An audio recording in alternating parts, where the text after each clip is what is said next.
Welcome back to Esther's Legacy, for we are here for such a time as this. I know it's been a while since we've done something on Esther's Legacy, but we're going to get back to it, and we're going to get back to it in a big way. We're going to start with the book of Revelation, and I'm hoping that this will be a little bit different take on the book of Revelation than you've heard before. We are going to do our very best to keep it hopeful. I know that for a lot of people, the book of Revelation is a very scary book. It's a book we avoid. It's got a lot of scary stuff in there. However, that is a very small portion of the book. Most of the book is actually very encouraging, very, it's from heaven's perspective. And so we're going to be taking a look at the book of Revelation from that perspective. And so I'm going to come back in a couple of days and give another lesson. And then after that, we will do it weekly on Thursdays. And so what we're going to do this Thursday, is I'm going to end up giving you an assignment and a reading assignment. And you're going to read large chunks of the book. But here's the thing. We are going to focus on heaven's perspective. So our first reading of the book, we will skip over a lot of that scary stuff because I want us to get an understanding that this is an exciting book. And so what we're going to talk about today in getting started, we are actually going to start in Revelation 19, verse 10. Revelation 19, the second part of verse 10 actually, it says this: "For the testimony of Yeshua is the spirit of prophecy." The testimony of Yeshua is the testimony of prophecy. That is an angel that is speaking to the Apostle John. Let's let that sink in a minute. We're going to go through this and we're going to break it down. We're going to look at some words and then we're going to come back and we're going to, in essence, literally say, this is what this means. Okay? So let's first of all start by looking at our first word. It says that for the testimony of Yeshua. So what does it mean, testimony? What is that word? Well, that word testimony is martyria. Martyria. It is Strong's number G3141. G3141. And it means testifying. It's actually a noun. Okay? And it can refer to one who holds the office committed to the prophets of testifying concerning future events. Okay? So it's the office of the prophet. It can also mean testifying or giving testimony before a judge. Right?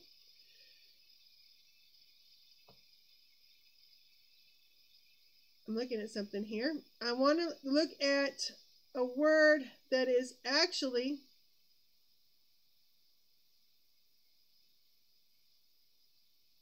it's still the same word, G3141. It under that idea of testimony or testifying before a judge, it is evidence given, a record, a report, a testimony, or witness.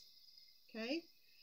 The testimony, the witness, the report of what was seen or what is being talked about in the future. Okay?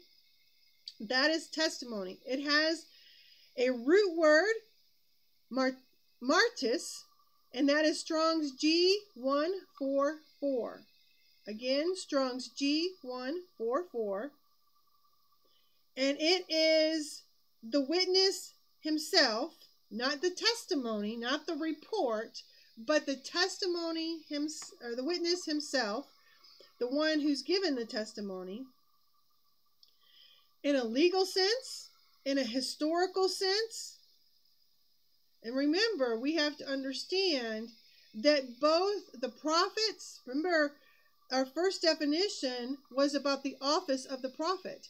The prophets gave testimony, and the apostles gave testimony. The prophets gave testimony about the things that they saw coming in the future. The apostles gave testimony on historical events and on future events. And that's going to play real heavy in the homework I give you for today at the end of our lesson. So let's keep that in mind. So the report itself, the testimony itself, is our original word. The root word is the person giving the testimony, the witness. But I also want to look at, real quick, I want to look at the Hebrew word for this Greek word. The Hebrew word is actually eduit. Okay? Edut. Yeah, so it's not eduet, it's edut. And it is Strong's H715. Its root word is ed. And it is Strong's H5707. H5707. Okay. The word itself means, again, testimony, okay, a witness, a precept, a law, or even a revelation. Okay, that would apply to the office of the prophet, right? A revelation. Its root word of H5707, again, a witness, testimony, but also evidence, an evidence of something. And I think that's very important because our faith is not blind faith. Our faith is based on evidence. Okay? So that word there for testimony also has the meaning of evidence, which is very important because if you're giving testimony in a court of law, then you need to have evidence to back up your testimony, right?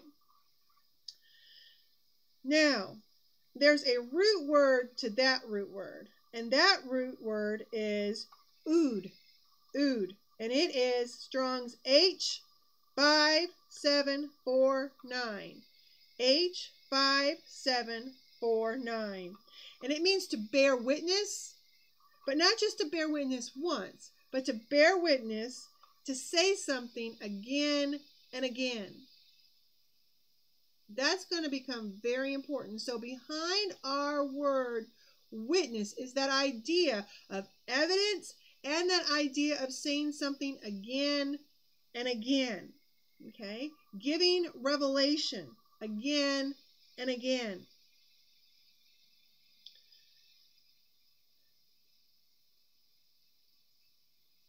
So let's move on. That is testimony. So the testimony, what is that?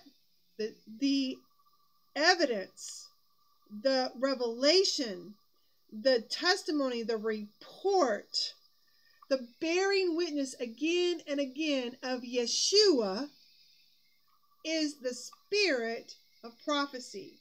Now that word spirit is pneuma, and it is Strong's number G415. G415. And it can mean and does mean the spirit, as in the spirit of God, or the spirit within a human being. So it means spirit, it means wind. But for our purposes here, in terms of our statement about prophecy, it means a vital principle. Vital principle. Okay? Now, in understanding that we have a report, we have evidence, we have revelation, and we're going to say it again and again about Yeshua giving that testimony about Yeshua again and again, that is the vital principle of prophecy. So let's look at the word prophecy. Prophecy in the Strong's is G4394. Again, that's G4394. And it is, I'm going to try to say this word, propheteia. Propheteia. Okay? Its root word is G4396. G4396. And it is prophetes. Prophetes. Okay? You can see we, in essence, just transliterate that word into English for prophecy. Okay? So what does it mean? I'm actually not going to give the definition in Strong's because I'm going to give the definition in the Thayer's lexicon. Thayer's lexicon, because it's a little bit more detailed. And it talks, it's actually a better understanding of the word for our purpose here. Okay? And so the Thayer's definition of this word prophecy is and when you look up Strong's, say on Blue Letter Bible, you will also find this definition underneath the Strong's. Okay? So it is there when you look on the Blue Letter Bible under the Strong's, this Strong's number. Okay? So it means a discourse emanating from divine inspiration and declaring the purpose of God, whether by reproving and admonishing the wicked, or comforting the afflicted, or revealing things hidden, i.e., by foretelling future events.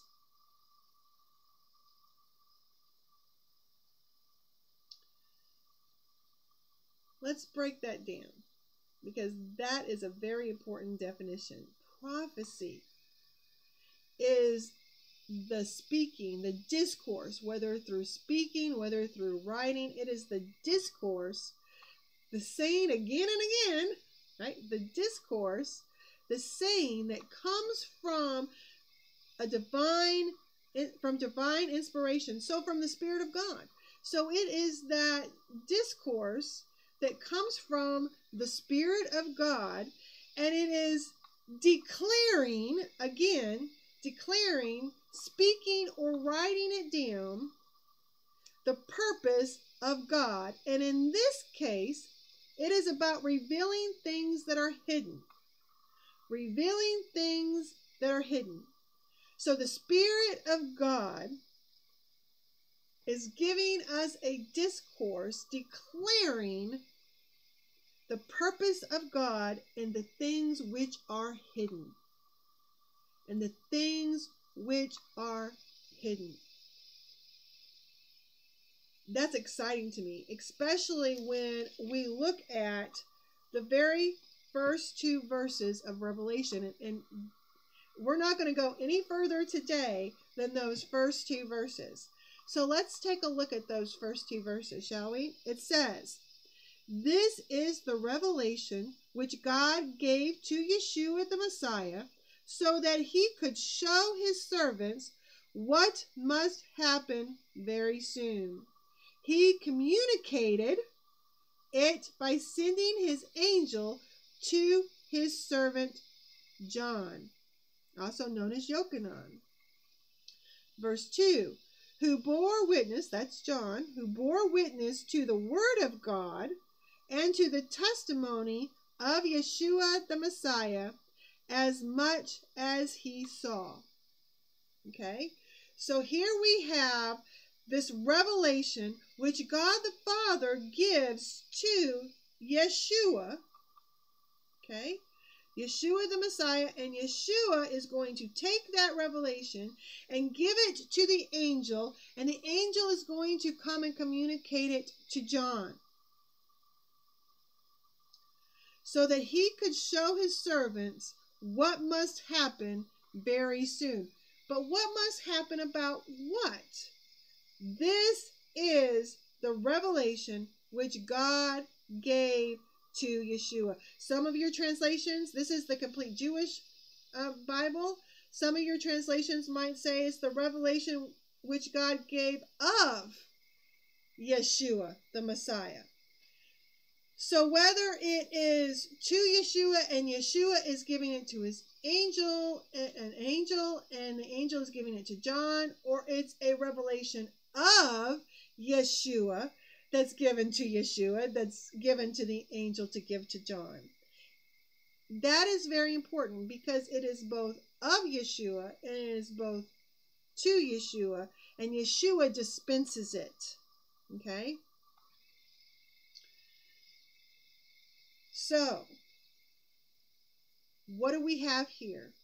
Basically, we have a statement that says John is writing down the things which he bore witness to.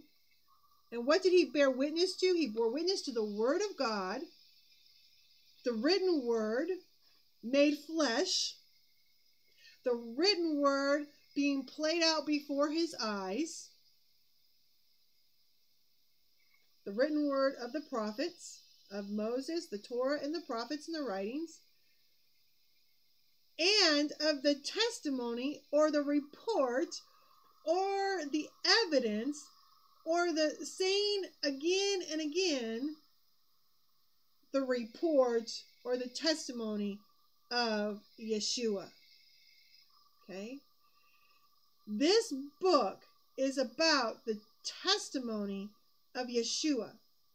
But that word revelation is very important. Okay? This is the revelation which God gave to Yeshua, or which God gave of Yeshua. Okay?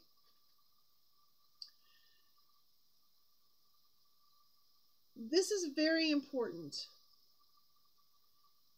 because that word in the Greek, it is Strong's G602, again, G602, and it is apocalypsis, if I can say that correctly, apocalypsis, apocalypse. Its root word is apocalypto, and it is G601, G601. We often think, if you grew up watching the Superman shows, right? Apocalypse is this evil, bad planet that's coming to invade Earth and take over Earth, right? Apocalypse has this bad, an evil connotation. But that's not the meaning of the word at all. That's what we've put on it, but that's not the meaning of the actual word. The meaning of the actual word, apocalypsis, G602, is to lay bare, making something naked, making it naked, laying it bare, to a disclosure of truth and instruction. So a disclosure of truth and instruction concerning things before unknown, used of events by which things or states or persons hitherto withdrawn from view are made visible to all. Are you getting excited yet? Let me repeat that particular definition. Used of events by which things or states or persons hitherto withdrawn from view are made visible to all. It means a manifestation or an appearance. Its root word, G601, means to uncover, to lay open, that again, that idea of laying bare,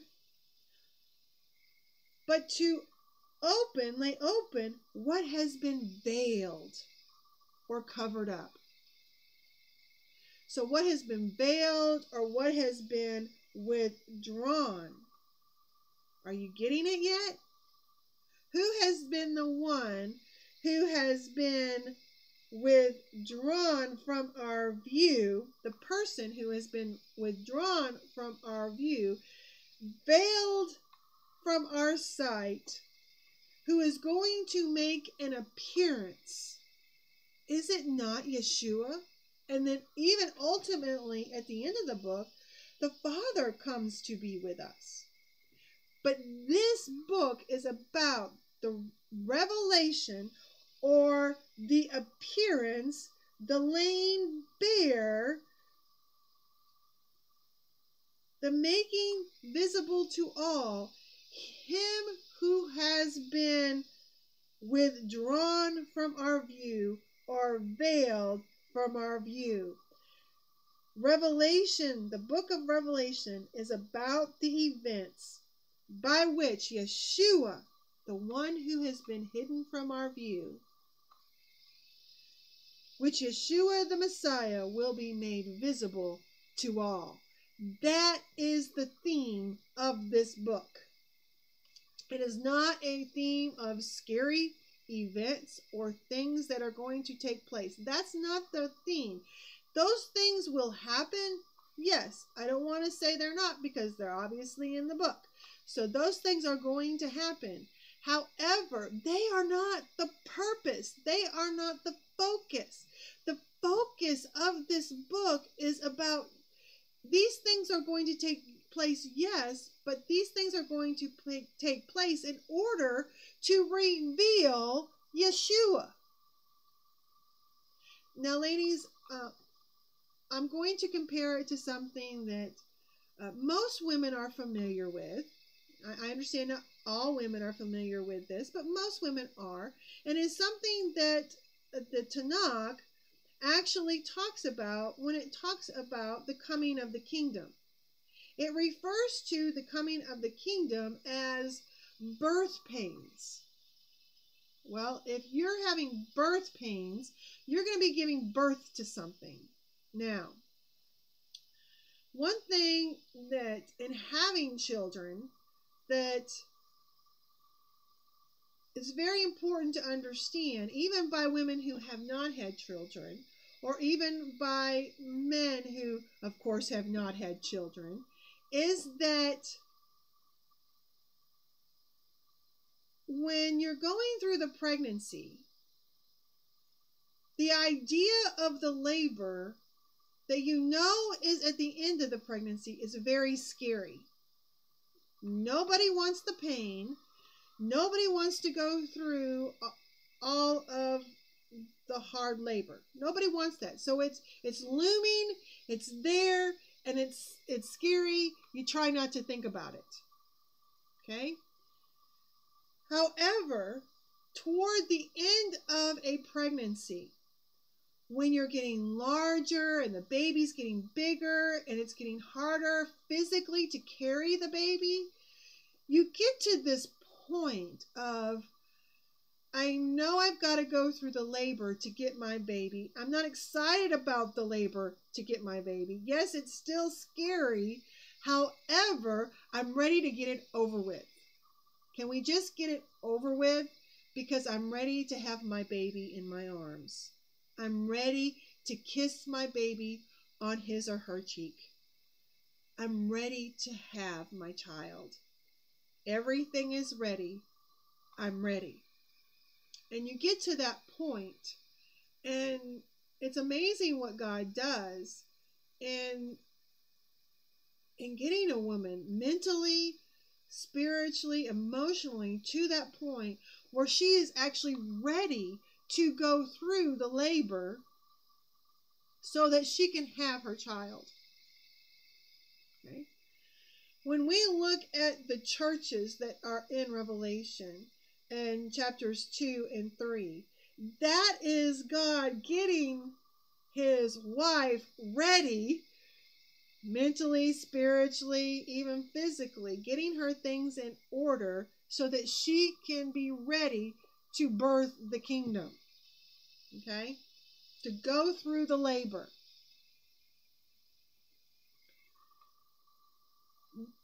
The point is not the labor.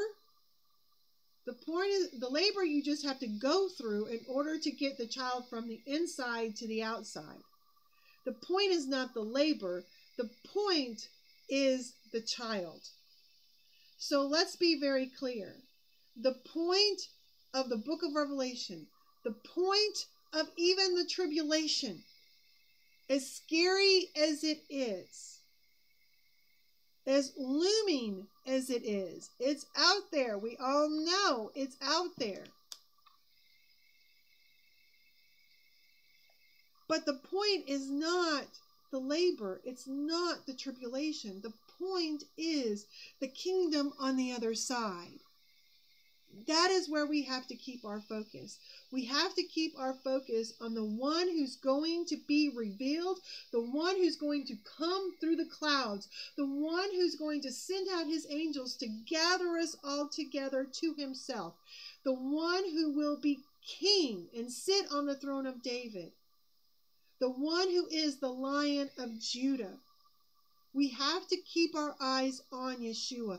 We have to keep our eyes on God so that we can be mentally and physically and spiritually and emotionally ready to go through the labor so that we can go into the kingdom. That is the point of this book. Yeshua is not giving this message to John to scare his people. He's giving this book to John to give hope to his people. Even though those things are coming, he wants John to give his people hope. That is what this book is about, and that's exactly how we will study this book.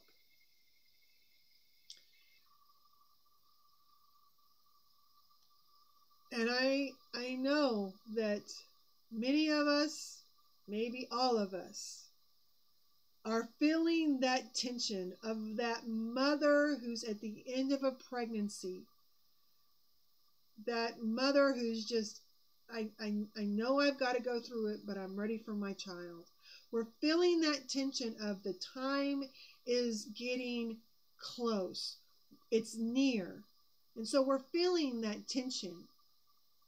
But we have to keep our eyes on him, the author and the perfecter of our faith. We have to keep our eyes on what is being birthed. And that is the kingdom, his kingdom.